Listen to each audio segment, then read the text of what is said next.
Welcome, everybody, to another episode of the Puckn Pod. My name is Joe. Down below, we've got Brandon.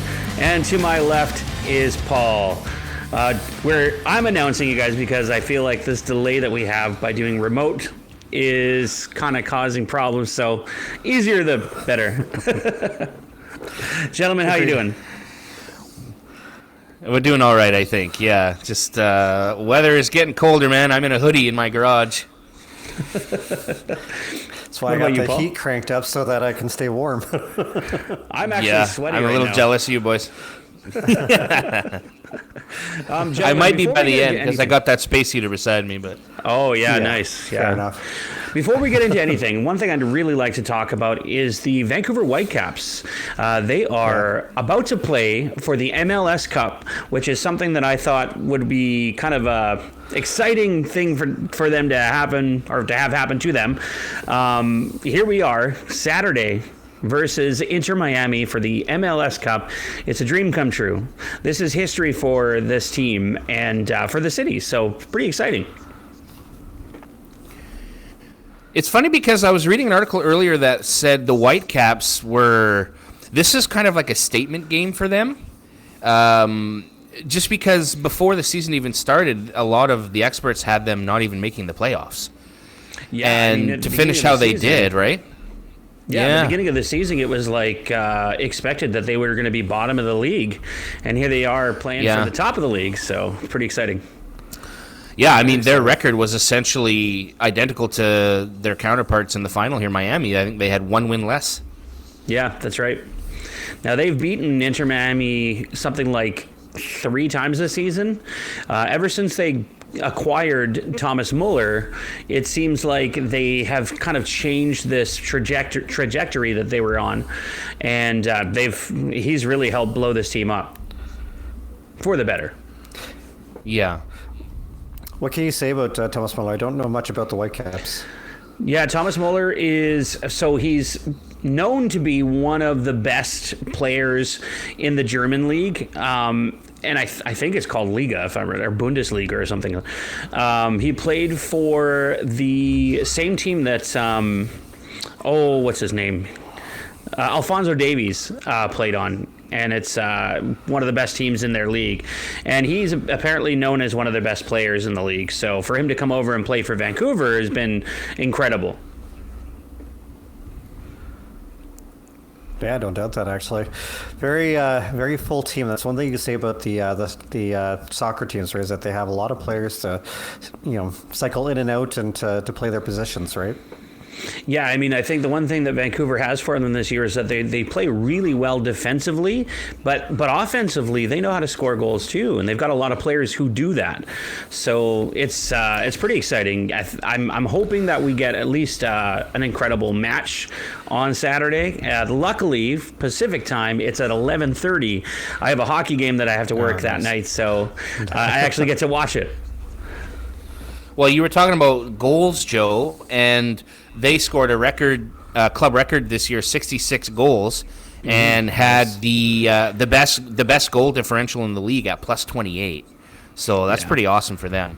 Absolutely. Record in wins too with 18. So yeah, I think when you bring on a player like Thomas Muller, it's not just one player. Everybody makes this big point of Lionel Messi on Inter Miami being the guy, whereas with Vancouver, it's Thomas has helped make it this team game, and that seems to be the most exciting part. Now, do you find that there might be any worry with how Miami went through their last 2 brackets? They beat Cincinnati 4-0 and they beat New York City 5-1. Do you think there's any worry for the Whitecaps in the final? I think ultimately the biggest worry for them was going into the last match against LAFC. They were the kind of perennial expected top team. And so for Vancouver to come in and beat them, actually it wasn't the last round, it was the round before last. They beat San Diego last. But it was incredible. It's been a really exciting playoff for them. The MLS has a really strange playoff structure in that they what I thought was going to be a series against LAFC, it just was one game. And then the next game was against San Diego, then ended up being one game. And then this game against Inter Miami is going to be just one game too. So it's a kind of a weird playoff structure, but in the end... So I was actually going to ask... Go ahead, Brando. Go ahead. Well, I was just going to say, I quite literally was going to ask you that if you knew much about it, because I was reading that the very first round of the playoffs is a 3-game series, and then after that, it's just one game. Yeah, it's... You think it might be the opposite? Yeah, you would think it would be like a series, but I think what the reason why is because of the amount of time between games that it seems that they have. You know, when they beat who was it? Like Dallas, I think it was, in that first round series, they ended up playing LA something like 2 weeks later. So there was a long delay. Yeah. And that was a penalty shot one. Yeah. Yeah. The decision on that one. Yeah. It was interesting. Yeah. I can't believe that there's sports that decided that way. I know. Especially for playoffs. But, you know, I mean, you see in the World Juniors and other, you know, kind of IIFC or international sports where they play that way. You know, you'll finish games on a penalty shot or whatever, so... I don't know. I can't get behind that. That seems crazy to me. Yeah, it's funny, but it's exciting. It's cool to think that you know, since 2009, obviously when the league iteration where they entered the league into mainstream sports, that obviously the Whitecaps hadn't really done too much since their arrival, but obviously they're become kind of a well-known team, and very awesome to see that besides, I guess, like Toronto FC when they made the finals, it's good to see that the Whitecaps are on their way into being a top team in the league as well. Absolutely. You know, the last time that they were even in contention for anything like that is when they were in, it was a different league anyway. I can't remember what it was called. It was like a Northwest League or something. But they won the championship in like 1979. So it's been a long time. Wow. We all know what it's like to cheer for teams that haven't won in a long time. I gotta go. Hey, speaking of teams, I mean, at least with some of it's at least some of those teams that haven't won in a long time. Chances are you might have seen them win a long time ago. I haven't even seen that. True. So that's a good point. Well, and that's a good segue because, you know, one of the things we're going to talk about next is the Toronto Blue Jays and some of the moves that they've been making this offseason. I would say it's kind of nice for a change through the 90s and the 2000s and even, you know, 2010s-ish. You see teams like the Red Sox, the Yankees, they're just buying their teams, right? Especially in the American League East. And it's kind of nice to see Rogers maybe start opening their wallet a bit for the Jays and showing some of their stretch as well and how deep their pockets can be. So it's nice. Paul, do you have... What's happened in Jays land in the last couple of weeks here? Well, it'll be interesting to see how the signing, the most recent signing that they did, just will pan out. They signed Cody Ponce, who had played over in the KBO, which is the Korean Baseball League, this past year, and he was being viewed by obviously a lot of teams around the league in regards to how well he did last year. He was the MVP of the league. He had 252 strikeouts in 180 innings, and an ERA below 2. 17-1 record, like pretty amazing. Yeah, that's pretty good. Yeah. And he's a deal, like right-handed pitcher, right? Yes, he is. Yeah. Yes. And he's, you know, like I said, he signed a pretty good deal. It's 3 years, $30 million, so it's about $10 million a year, which isn't too bad for, again, if you're considering this is a guy who was an MVP in the league that he just played in. Yeah. The other cool thing, or maybe not cool thing, but thing to watch out for is I assume their plan is to put him in the rotation. So what could that mean for other players? The thing that I'm worried about with that is that even the last time he pitched in the major leagues, he wasn't a starting pitcher. I think he started 5 games that year for the Pirates. He mostly pitched out of the bullpen. So, I mean, I know he's been pitching in the Korean League and he's getting those reps, so hopefully that'll transition back to North America and the majors. But that's going to be something to watch for, how they utilize him, because I'm still not 100% sure what they're going to do with him, because their rotation right now is pretty stacked. Yeah, like one thing will be nice about he's going to be given the opportunity, obviously, to be a rotation player. But even if he doesn't, like Yael Rodriguez, when he was signed, was kind of almost given a starter spot but there's the possibility that he might be moved into a long bullpen position instead, which is what he ended up becoming for the team. So Ponce, like I said, I'm pretty sure he's guaranteed it to start, but it's kind of his to lose. And the nice thing too about having, I guess, so many people that can be starting pitchers for the team is that if somebody goes down to injury, at least you're going to have the capable backup to come in and still be able to do starter minutes. Yeah, it's interesting that they were able to pick up. Right? Yeah, it's interesting that they were able to pick up 2 pitchers so far this offseason, but they're like sought after. It's nice to see the Blue Jays actually make some wins. The other side of that, Joe, is that Shane Bieber also took the option on his contract as well. So, I mean, I guess it's technically huge. A signing, but he just chose to stay with the Jays. I just did a quick calculation. Their projected rotation next year, if you include Barrios, their salaries are $99.3 million just for their rotation. That's so funny. That's my goodness. Well, I love when teams break out the wallet for important things like that. I think like right now as it is with the signings that they've done, they're like 3rd highest payroll already with having done these signings. Well, you can probably attest that there was an article on Sportsnet earlier that said they were supposed to be right now. They're slotted to be the highest payroll in the American League. I mean, you going can into next year already. Yeah, you could probably attest that to the fact that they made it so close to the World Series, right? Yeah. Yeah. Yep. So it's exciting. I think we alluded stuff. to that in our last episode. Yeah, that's right. It's that whole brotherhood thing, right, that they're talking about. Everybody kind of wants to start being a part of that now, considering how well they did during the playoffs. That's right. Yeah. Yeah, they came really close. I mean, one run, So it's exciting stuff, and it's nice to see them actually making moves to try to improve. Hopefully they can hang on to a couple guys, too. We'll see what happens here in the next few weeks. But I mean, there's still lots that could happen, really. Mm-hmm. Paul, what do you think about the whole Kyle Tucker-Bo Bichette situation? Now, what I find tricky about this is that they're going to command a lot of money each, but they're 2 completely different players. Production-wise, they're similar. I would say Bo Bichette's probably a better average contact hitter, which is what the Jays really are about as far as the way they play the game, their coaching staff, etc. But, I mean, if Kyle Tucker was apparently spotted in Dunedin yesterday down in Florida at their training facility.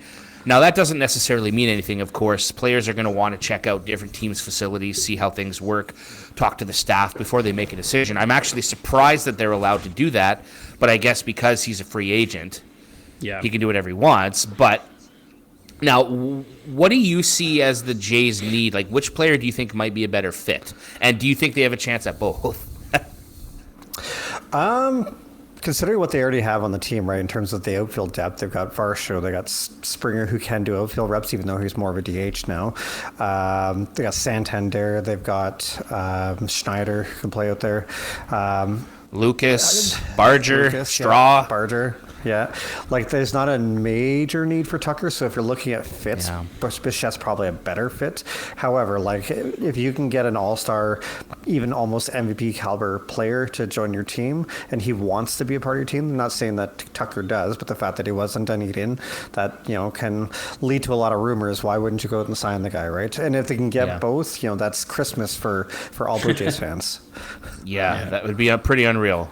I mean, another lost intangible is that he stole 25 bases last year, too. Yeah, that's true. So, and the Jays have kind of been really trying to get a little bit more into that running game lately, the last season or two. So, John Schneider's a little bit more for that style than, say, Gibby was. But, Gibby was all about nothing- just smacking them out of the park. Yeah, nothing wrong with stacking the toolbox. Oh, Well, yeah. you know, tell it to IKF, right? He needs the running game, so.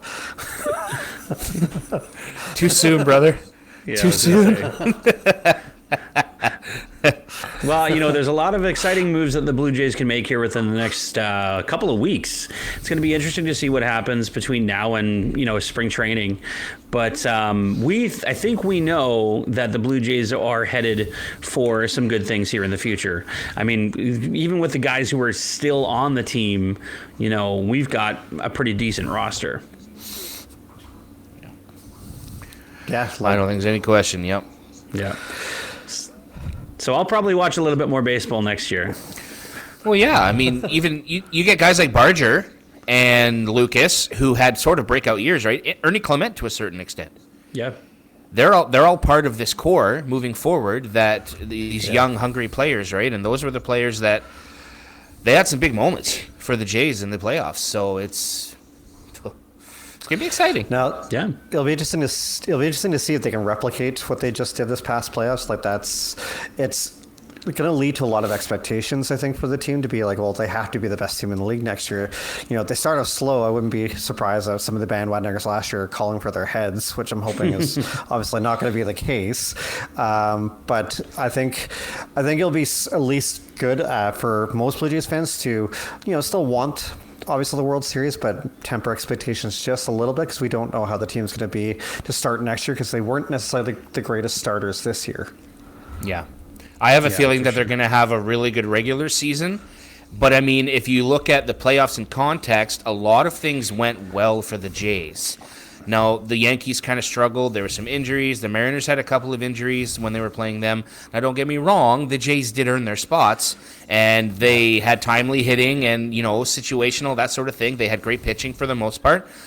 But a lot of things lined up in their favor and things at the right time. That doesn't always happen. Baseball, we know, can change in an instant, right? So I have a feeling I'm worried about them having a super dominant regular season, winning the division again and maybe even by a lot.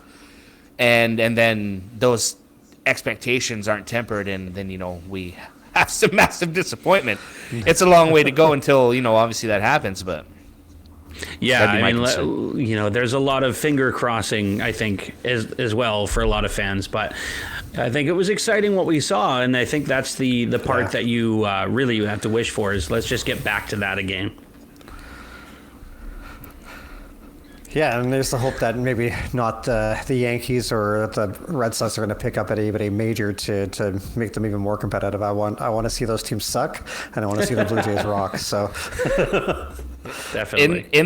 In the Bo Bichette context, I just hope that if he doesn't sign with the Jays, he doesn't sign in the American League East. Go somewhere else, even go west somewhere. It doesn't really matter to me. Just don't sign with the Yankees or the Red Sox or something like that. Or the That's gonna Dodgers. bug me. Or the Dodgers. Yeah, there you go. Or the Dodgers. I don't think they need a the shortstop. Dodgers, yeah. But that qualifying offer he turned down was $22.5 million. So he's looking for some bank. 30s easily. Yeah, unless he 35 really a year. just wants a change of scenery for whatever reason. But I mean, he said that he wants to play with Vladdy his whole career. Yeah. Yeah. They came up together. They started playing at the same time. So I mean, money talks and walks. You know what I mean? Yeah. But Yeah, for sure. Well, hopefully they can make something happen. Let's talk a little bit about the Toronto Raptors. Let's get back into basketball here. The Raptors, tell us about the season they're having so far.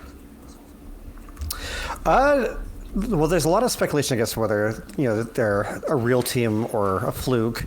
There's been some articles written about that.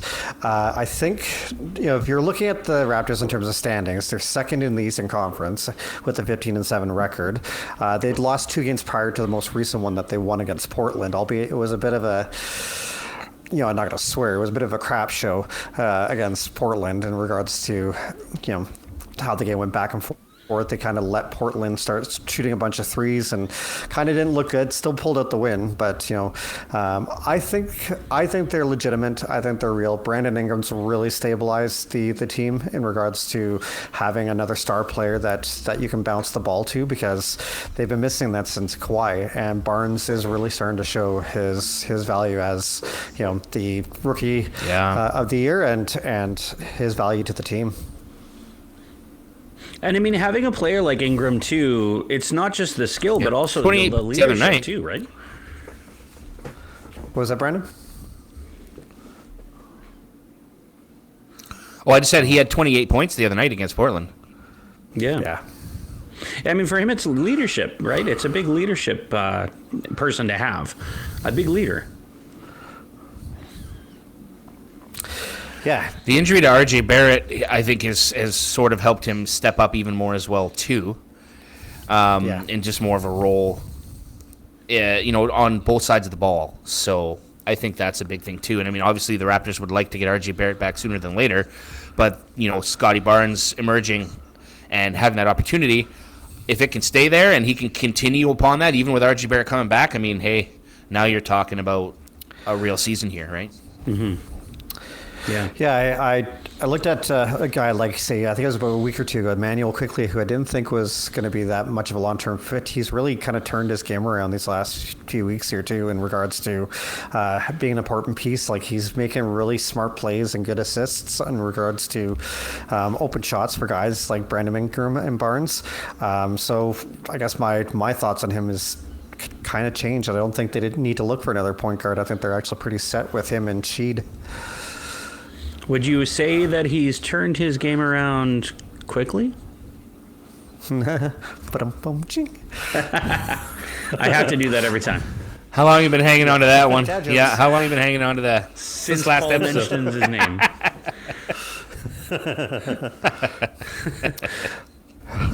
So yeah, the Raptors, where are we looking at? Where are they in the standings at the moment? Like I said, second in the East. If we're looking at total, 15-7 record right now. Okay. Yeah. They are about fifth overall in the league right now. After how many games? Oh, wow. 22. Wow. 23? 22? I mean, you compare that to 22, what, last year? 7, I guess. Wasn't their record last year much worse?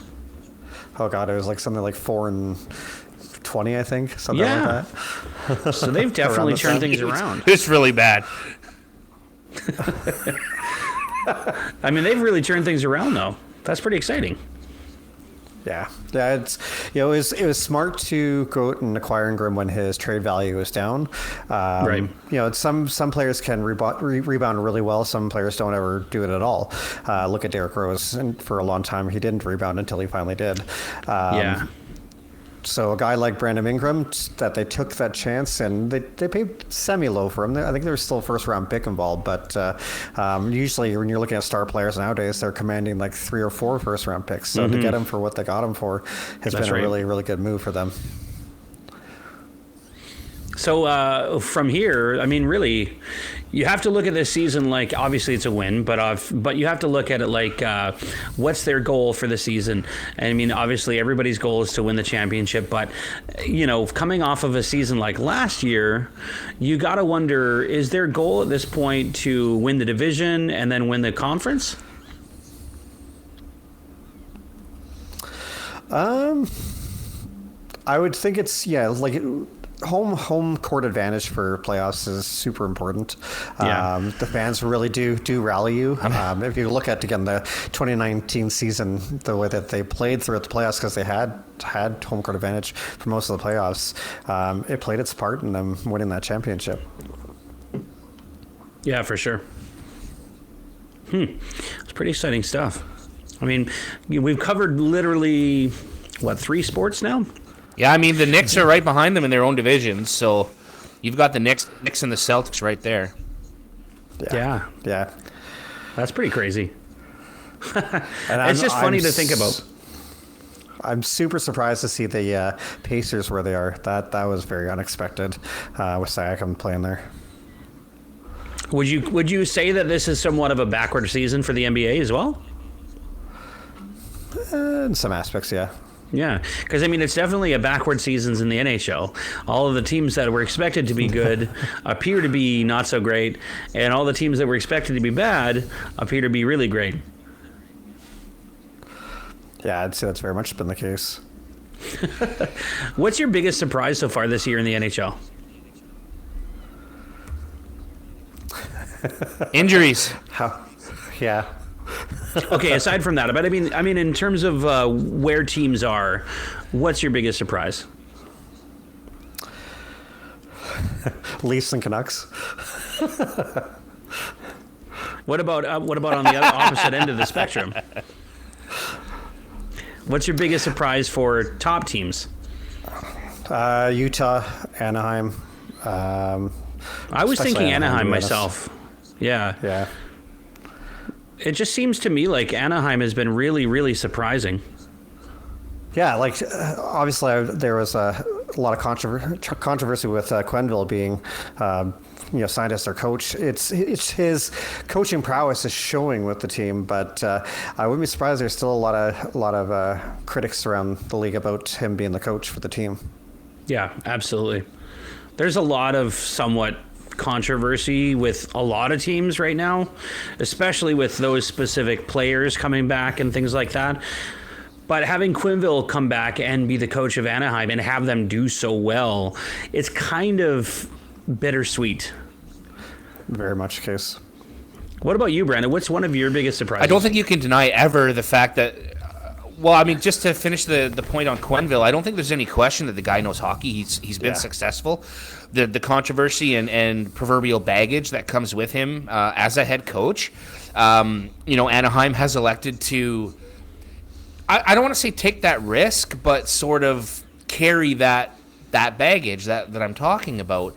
But so far, the success that he can bring with him, the knowledge and building upon a young, hungry team, I was a little unsure with his coaching style and the way we know a lot of the players are these days. But proof is in the pudding, I guess, right? I mean, I'm using a million cliches, but it's kind of true. He's taking that team and he's doing good things. I mean, again, we're early, but that's pretty impressive so far. Okay, what as about far your as my surprises? surprise goes, so I mean, this one's not really a surprise as far as their success, but how successful, and that's the Wagon Colorado Avalanche. Yeah. I mean, they're top in the league, definitely their division in the Central, and I mean, it's not really close. I mean, not that close. No. Where they're 19-1-6. They've lost one game in regulation.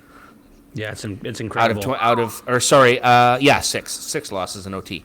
So out of 26 games, they've lost one game in regulation. And I mean, that Central Division right now is pretty insane, with Dallas being second in their division, 3 points behind them at 18-5-5. Mm-hmm. So I mean, Colorado has 44 points, Dallas has 41. The next closest team to Dallas, even in any division, is like 5 points behind them. Wow. So, I mean, it's, again, we're early. Things can change rapidly in the NHL. Streaks can happen. Colorado could now go 1-8-5 in their next, however many games that is, 14 games. So, I mean, I would say that's probably my biggest surprise as far as the actual standings go. They're probably going to be up there. I don't think we had any question they were going to be in contention in the Central and definitely the West as a whole. But to be that far ahead of the pack, even third in their division, they're 9 points ahead of and that's Minnesota. So they seem to be relatively unscathed when it comes to injuries too, right? I think they've been pretty fortunate so far, yeah. Yeah, I mean, compared to most teams. Albeit you can look at the past, right, with Gabriel Landeskog basically being gone for like 2.5 years. 3 years. It was 3 years. 3 years, yeah. Yeah. That's pretty we talked a little bit about the goal differential with the Whitecaps and how impressive theirs was. Right now, Colorado was plus 50 in goal differential. Wow. The next closest team in goal differential is Washington at plus 27. Yeah, it sounds about right. 23 goals difference in differential. That's crazy. That is When you're talking insane. about goal differentials, that's one worry for the Canadian teams right now. Is that all the Canadian teams are not in a good, as of at least stats yesterday. Winnipeg is only a +2 on the season. Toronto's a -1. Ottawa's a -2. Montreal's a -8. Edmonton's a -15. Vancouver's a -18, and Calgary, unfortunately, being the worst team in the league, is a -21. It's crazy. Vancouver's not far from Calgary right now. I think they're only like separated by like a point or two. Three. Yeah. 3 in total. Yeah. We're both having a crappy. Hey man, we're all three of us having a crappy bite season. your tongue, Paul. The Leafs are rolling here, man. They've won 2 in a row. Fingers crossed for tonight. Yeah. As we're recording. As we record. Yeah. That's right. Well, I don't know. They're playing Carolina, so we'll see. So let's break it down a little bit here with our teams. So as we record this, we're early December. Vancouver, I can speak for myself here when I say that I'm, obviously surprised and frustrated with my team. Paul, what about you with Calgary? It's kind of like what I talked about last episode. I think that they are. This is who they really are, kind of thing, right? That's They're the playing to their identity. reality. Yeah, like I think last year was a bit of an aberration, and I think this year is who they kind of really are. I really do hope that they will recognize that and send off some of the assets that do have some trade value. You might as well not necessarily rebuild on the fly, even though I think that was their mindset over the offseason. I think they are really smart to actually rebuild and really start getting some of that generational talent to come into the team. Mm-hmm. I mean, if I'm going to get into Vancouver, because I know we're going to take a little time with the Leafs here, but I'll get into Vancouver first, if that's okay with you, Brandon. I want to specify some of the frustrations I'm having right now with all the talk of the Canucks. Right now, the big talk with them is the speculation of Quinn Hughes not wanting to be there and all the major trades that they're talking about making. It seems to me that there's a lot of communication from people like Jim Rutherford, who is like, we need to get younger. We need to do whatever we can to trade our veterans so we can get younger.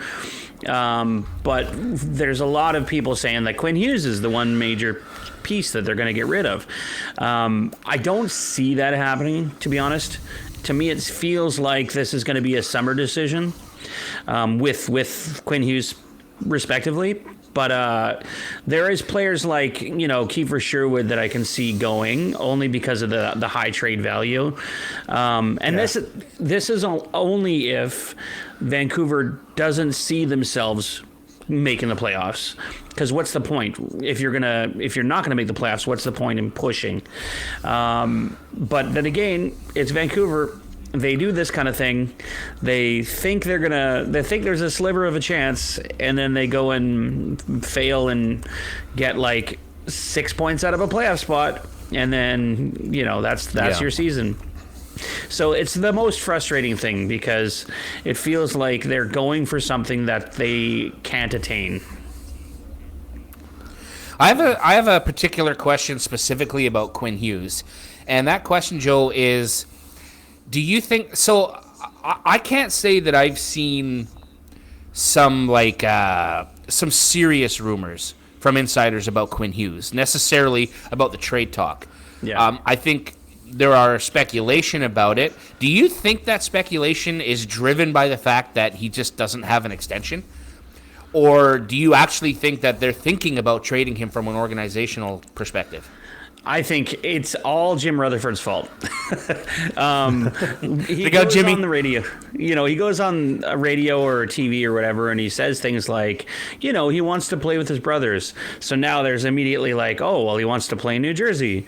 So there's all this speculation that he's going to go get traded to New Jersey. And then when the insiders like Elliot Friedman come out, and he says things like, well, don't point your finger specifically at New Jersey. He might want to go to Detroit, or he might want to go to Minnesota or something like that.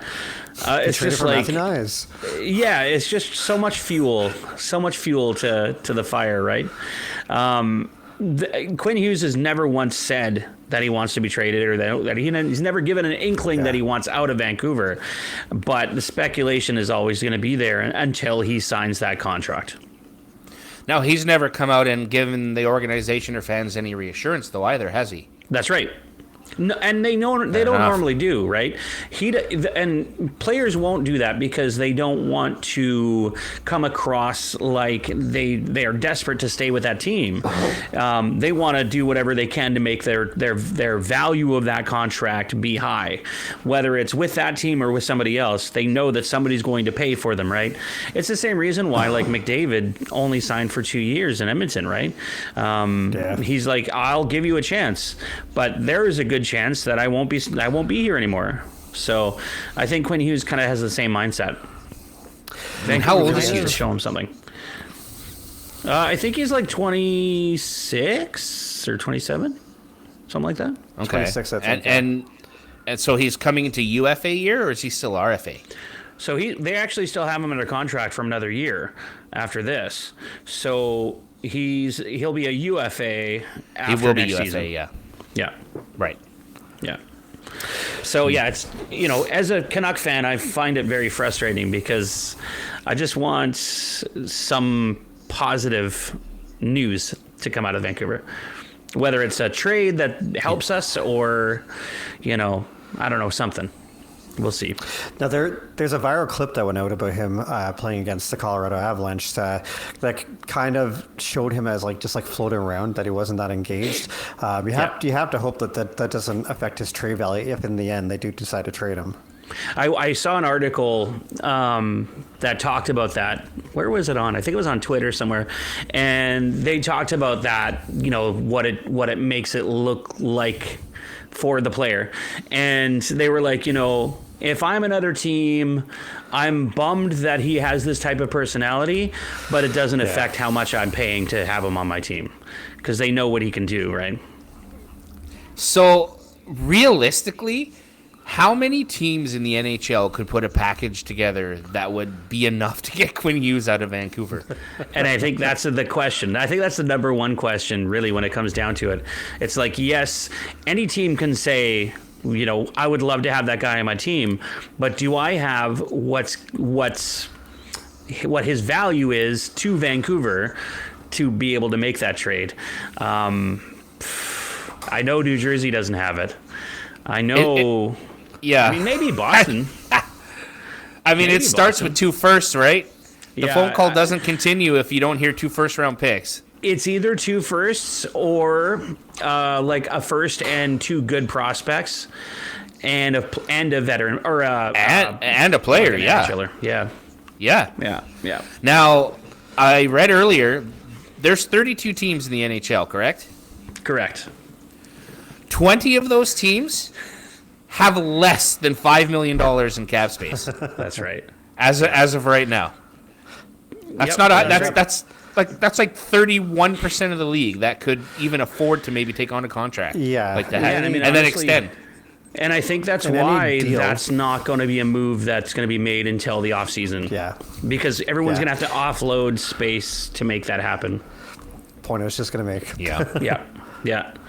It's interesting.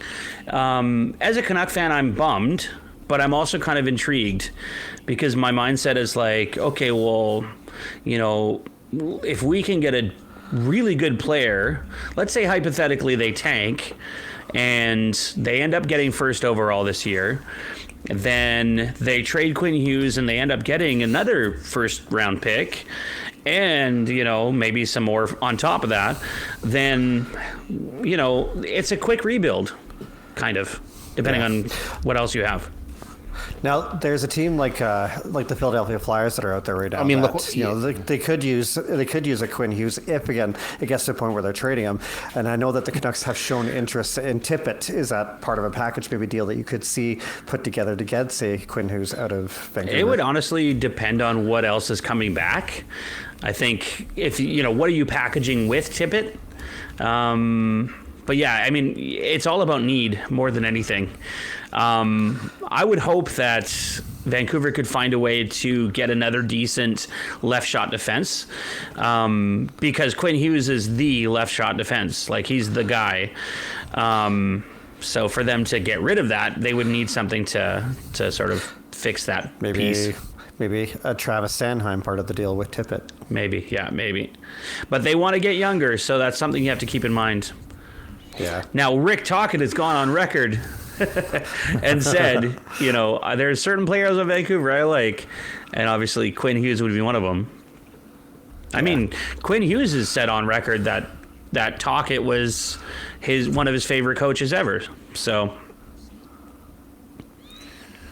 not impossible. If you think about Boston and kind of what they did with a bit of a retool, I mean, again, this season's early, but they're having some success this year, and they offloaded a lot last year. So, I mean, it's not out of the realm of possibility for Vancouver to do the same if they choose to go that route.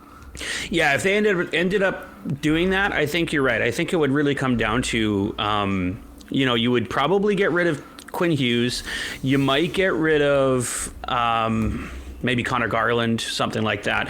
Now, Connor Garland has a no movement clause, I believe, starting next season. So that would be kind of tricky if they waited to make that play. But it's something to think about. And you'd get some decent pieces back, as well as Sherwood. So, yeah. I mean, apparently there's a lot of speculation that there's a trade. What is the word? Like a war. Like, what is the word? Not buyer's war or whatever. Bidding war. Bidding war. Thank you. My goodness. There you go. There's apparently a bidding war for Sherwood. That's the rumor right now. Well, he brings a lot to the table, and he's having a great offensive year. So yeah. On a bad and team. He's a UFA too, right? Correct, yeah, after the season. Yeah. He's probably going to be signing, I would say, upwards of $5 million this offseason. I hope that he's not going to be like a David Clarkson 2.0 or something. Like, same kind of player, right? He very well could be, but the one tangible that I think that he brings to the table is like that dog on a bone mentality. Yeah. Right? Yeah. And it's the one thing that I've really liked about Connor Garland when he came to the team. It's like he never gave up going for the puck, right? And it's the one thing that I think that seems to be underrated in the NHL. I agree. Oh, it's needed a lot. Yeah. Toronto is no different, and many other teams as well. They need those guys that hunted down. Let's talk a little bit about Toronto. Let's talk about what's happening with the team right now. You said they've got 2 wins in a row, which is pretty exciting. Yeah. So I mean, they've looked a little bit better. I would say the last couple of games, their penalty kill has been phenomenal. Joe Wall has been phenomenal.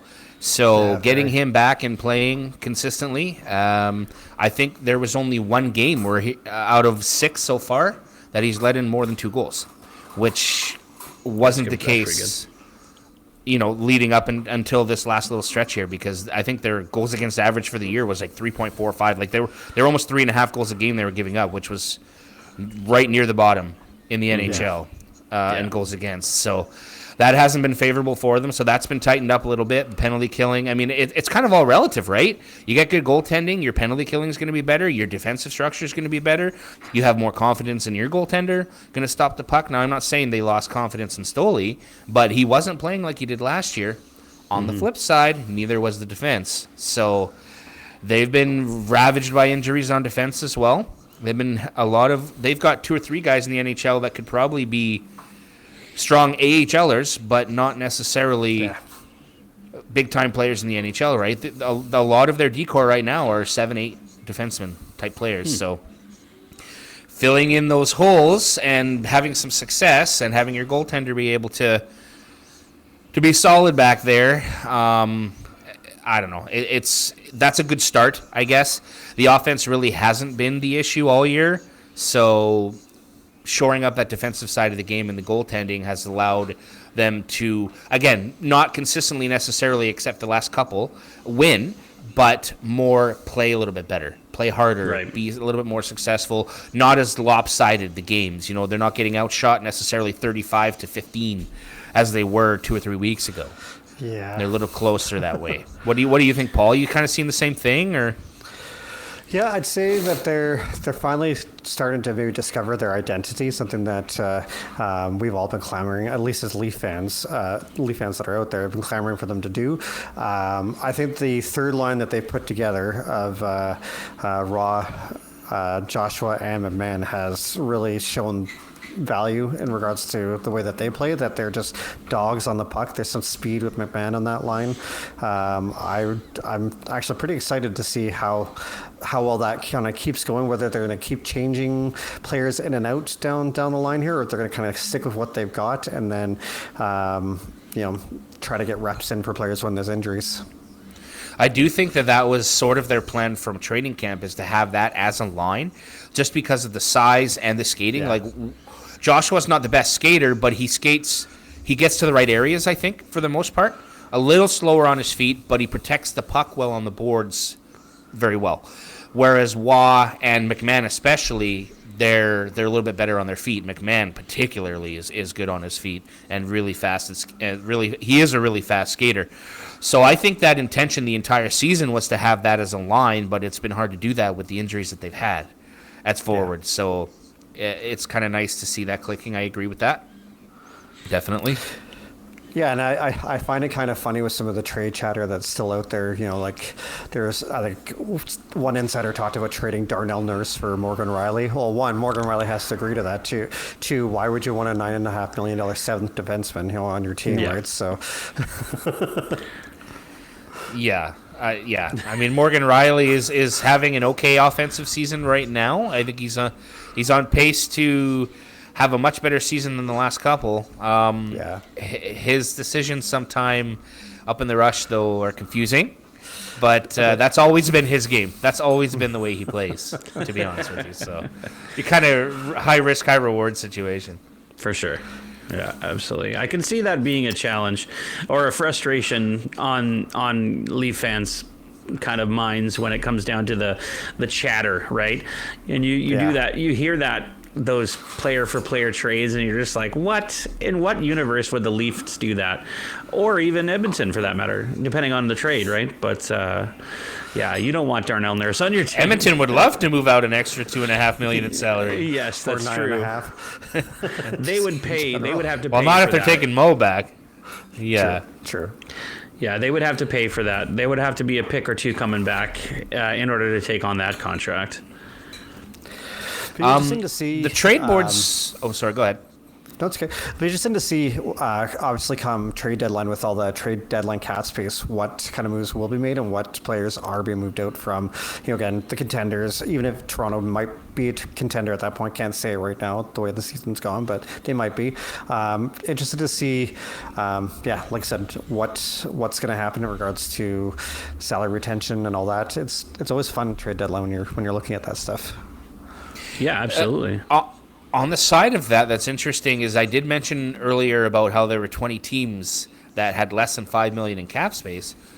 Some of those teams, though, can accrue and accumulate LTIR space, especially because of all the injuries that have happened and are happening in the NHL this year. Like, it's crazy, the amount of players and the particular players that are out right now with injuries. A lot of them have high salaries. Yeah. So it'll be interesting. You're right. Like with retention and whatnot, if they can accrue LTIR space and use that at the deadline, I think there's going to be more movement than we necessarily think as it stands right now. In that aspect, I actually wanted to ask you in particular. I was checking out the trade board. We talked and alluded to Calgary being probably sellers, and they've got like 2 out of the top 3. And actually, Rasmus Anderson is number 1. As kind of the highest rated player that's probably going to get traded. Blake Coleman is number 3. I don't even actually see Nazem Kadri on the list for the top 15 as of right now. So do you think that's mostly going to be salary based? Because he's making, I think it's either 7 or 7.5. He's making 7. I do think he's got a no trade clause as well. That obviously will kind of limit where he can be traded to. Yeah, I think you're more likely to see like Rasmus Anderson and Blake Coleman. I wouldn't mind seeing Blake Coleman obviously in Toronto, but again, this is fantasy GM we're talking about here. So I don't think Calgary and Toronto are ever making a trade again. I just don't think it's going to happen. Well, and like, yeah, you look at all the trade chatter that's been out there for Rasmus Anderson and Toronto as it is. So I definitely don't expect that, but I think that they can recoup some good assets. And like I said, it's what I was talking about early in the episode, like really just, they don't need to like tear everything down, but really start getting some of those foundation pieces. They've already got some young players on the team. I would love to see them get even just that little bit younger, and then maybe look at signing your veteran help in the offseason to help kind of start building that back up. Yeah. I think you'll see that from a few teams, actually. Yeah, absolutely. Yeah. One of the things that have been talked about specifically today specifically, the Canucks are kind of starting slowly to look healthier. Niels Hoglander has joined the team on the ice. I don't necessarily know if that means he plays tomorrow. That's their first game back.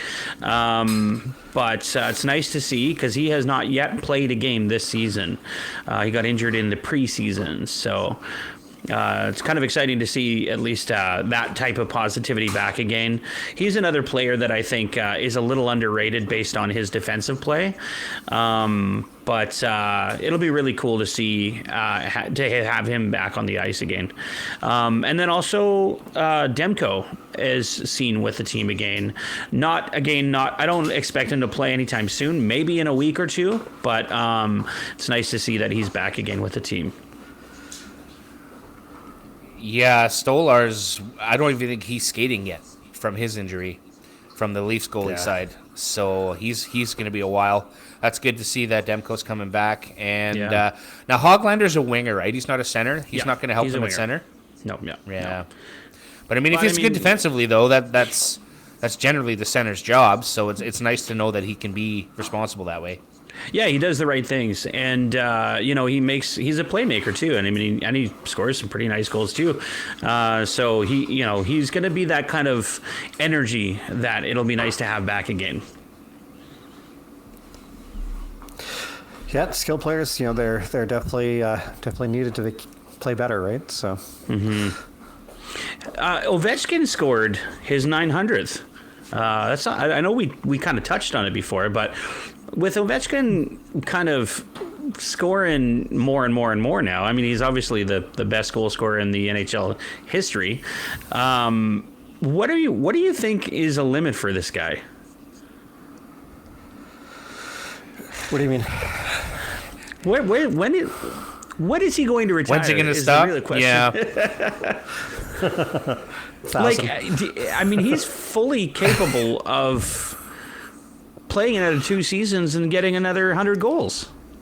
So let me put this in perspective for you. I was watching Kipper and Bourne last week, and Justin Bourne alluded to the fact that I don't know if it was him or if it was somebody else, but he brought it up. A colleague, or it might have been him, was doing a Washington game. They were covering it, and they saw him in the locker room. And they basically said something to think about Ovechkin moving forward here. If you really watch him the way he plays, obviously he's slowed down a little bit as far as his pace of play on the ice. His goal scoring is still, there's nothing going to take away from his shot. I don't think that's ever going to change. But he said that Ovechkin's almost reaching that point where if he was one of your buddies, you'd be like, hey, man, might be time to hit the gym a couple more times a week, He actually said that on their show. I thought that was pretty funny because it sort of directly correlates to your question, Joe, about when is he going to retire. Yeah, he could play another 2 years if he can stay healthy. Yeah. Now, I'm not saying putting on a little bit more pounds as you get older into your 40s, etc. I'm not saying that that's going to necessarily injure him or make him more prone to injury. But if he gets injured, I think it's probably going to be less likely that he can stay as dominant of a player as he is. So, I mean, and we definitely, there's no question he's running out of time.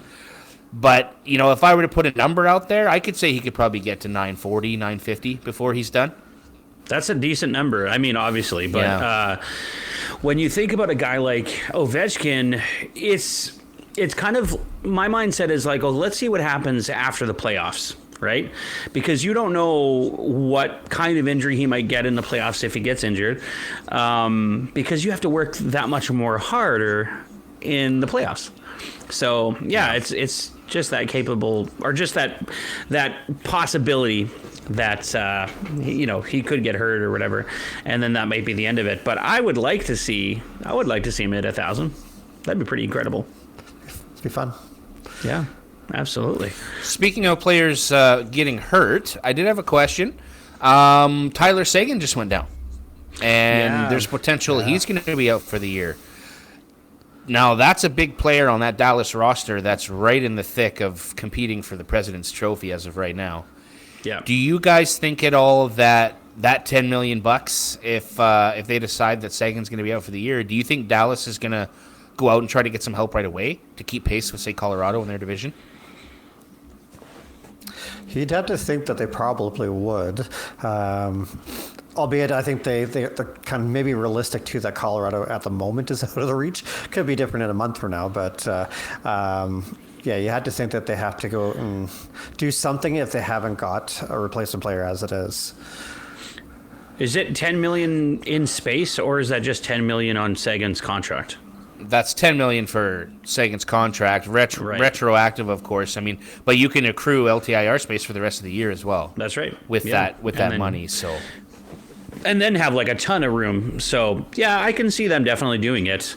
I can see them doing something to improve their team so that they're not dropping off after losing a guy like Seguin. Now Seguin is not, he's not like the guy that's tipping them over the edge, so to speak, considering the players they have on their team. But it definitely will help in terms of accruing that extra talent to help them get over the edge and, make a high impact in the playoffs.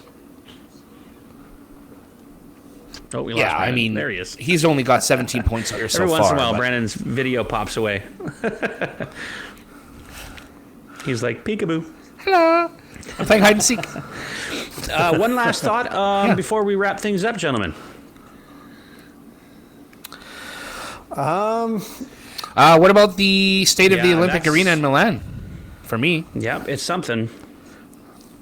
I'm not a fan of what the whole controversy Now, is we don't know that. necessarily. I think we lost Brandon again. Oh, no, there he is. Say it again, Brandon. Well, it's more about whether or not the rink's going to be ready. Yeah. There's so much controversy right now with it. I was just going to say, I think it's more about whether or not the rink's going to be ready. That right now, that's kind of the issue. Yeah, I think honestly we'll have to put it aside and see if we can discuss it more thoroughly in another episode, so that when we have a little bit more time. But I definitely think that it's weird. It's a weird situation. Yeah, it is. But yeah, we're quickly running out of time. One last thought before we wrap things up, guys. Yeah, just excited for obviously the holidays to be here. We're going to have a couple more episodes for the holidays for everybody, and NHL roster freeze and all that's going to happen here soon at some point. So let's enjoy the holidays as they're coming.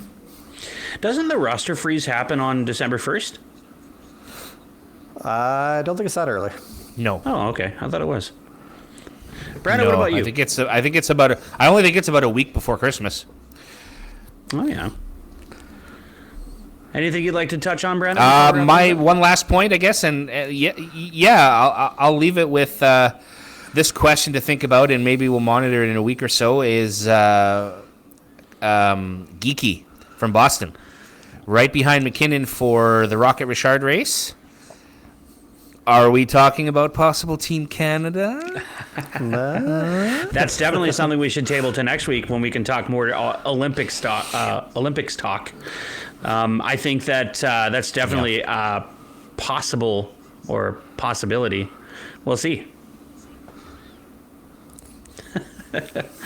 Well, gentlemen, thank you so much for another wonderful episode. Thank you very much for watching. If you guys want to discuss anything with us or comment to any of our videos, please reach out to us on our social media. We're at the Puckn Pod. You can also find us on YouTube, so feel free to comment down below.